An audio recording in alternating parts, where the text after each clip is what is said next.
अर्रौज़ुल उनफ़ के अंदर ये लिखा है, अबू यकूब तिबरी कहते हैं, मैं मुल्क शाम की तरफ जा रहा था, जंगल का रास्ता था, रास्ते में मेरे पास जो सामान था खाना पानी वो बंद ख़त्म हो गया। मैं बड़ा परेशान हुआ कि अब ज़िंदगी का सहारा जो मेरे पास था वो सरमाया ख़त्म हुआ। कहते हैं मैं चलता रहा, बिल आखिर मेरी मुलाकात दो राहिबों से हुई जो ईसाइयों के पादरी थे। उनसे मेरी मुलाकात हुई तो थोड़ा सा सहारा मिला कि शायद इनके पास कोई सामान हो। तो मैंने उनसे कहा कि क्या तुम मुझे अपना साथी बना लोगे, मैं मुल्क शाम की तरफ जा रहा हूँ। तो उन्होंने कहा ठीक है, अगर तुम हमारे साथ चलना चाहते हो तो चलो। कहते मैं उनके साथ चल पड़ा, लेकिन ताज्जुब ये था कि उनके पास भी कोई सामान नहीं था। मैंने उनसे पूछा कि तुम कहाँ से आ रहे हो? उन्होंने कहा हमें नहीं मालूम हम कहाँ से आ रहे हैं। मैंने पूछा जा कहाँ रहे हो? वो कहते हमें नहीं मालूम हम कहाँ जा रहे हैं। उन्होंने कहा कि किस जगह पे हो? वो कहने लगे अल्लाह की ज़मीन पे हैं, हमें नहीं पता किस जगह पे है। तो हज़रत अबू यकूब तिबरी कहते मेरा हौसला बढ़ गया कि ये अल्लाह पे तवक्कुल करने वाले हैं, अब हम भूखे नहीं मरेंगे। कहते हैं शाम का वक़्त हुआ, सारा दिन चलते रहे। उनमें से एक राहिब जो था उसने नमाज पढ़ी। नमाज पढ़ने के बाद दुआ मांगी तो फ़ौरन ज़मीन से पानी का चश्मा जारी हो गया।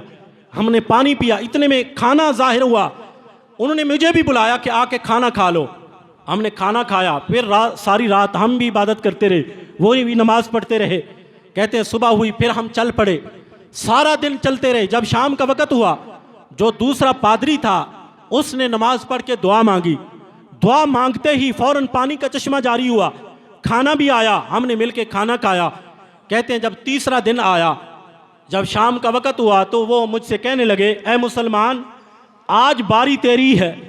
2 दिन हमने बंदोबस्त किया खाने का भी पानी का भी, आज तुमने करना है।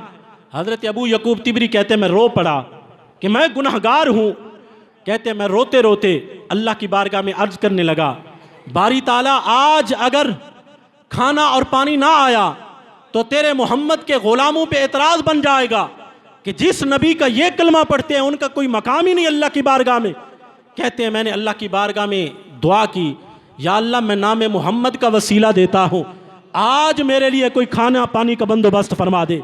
तो कहते हैं कि जब मैं नमाज पढ़ के दुआ मांग के फारिग हुआ, पहले छोटा चश्मा होता था, आज बड़ा चश्मा बहने लगा। खाना और पानी जो है वाफिर मिकदार में था। जब वो चश्मा फूटा, कहते मुझे पानी पीना याद ना रहा, मैं ज़ारो कतार रोने लगा। जब मैं रोया तो वो पादरी भी रोने लगे। तो पादरी पूछने लगे तुम क्यों रो रहे हो? तो कहते हैं मैंने कहा मैं इसलिए रो रहा हूँ, मैं गुनाहगार बड़ा था, मैं अपने गुनाहों पे नादिम था। मैं रो इसलिए रहा हूँ कि मैंने आज अल्लाह की बारगाह में नाम मोहम्मद का वसीला दिया तो अल्लाह ने आज मेरी लाज रख ली है और ये सब कुछ एहतमाम फरमा दिया। तो कहते हैं जब मैं रो के ये कहने लगा तो फिर मैंने पूछा तुम क्यों रो रहे थे? वो पादरी कहने लगे हम इसलिए रो रहे थे कि हम भी कोई अल्लाह के प्यारे नहीं थे, हम भी पादरी हैं, बड़े गुनहगार थे, हम मुसलमान नहीं थे, हमने उस नबी का कलमा नहीं पढ़ा। लेकिन जब तेरा चमकता हुआ चेहरा देखा हमने समझ लिया ये मोहम्मद का ग़ुलाम है। जब पहला दिन आया तो हमें शर्मिंदगी हुई, अब मुसलमान के सामने हम शर्मिंदा हो जाएंगे कि ईसाइयों का पादरी हो के कुछ नहीं कर सकता। तो कहते हैं हमने जब दुआ मांगी तो तेरे नबी के नाम का वसीला दे के मांगी थी, तो अल्लाह ने खाना पानी दिया था।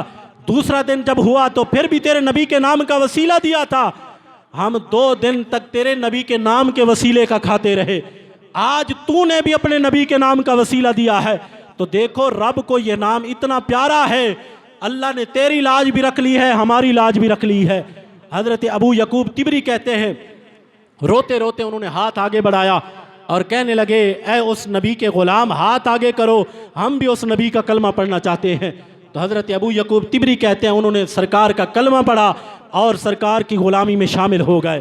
तो देखो ये नाम वो नाम है जिसके वसीले से मुश्किलें दूर होती हैं।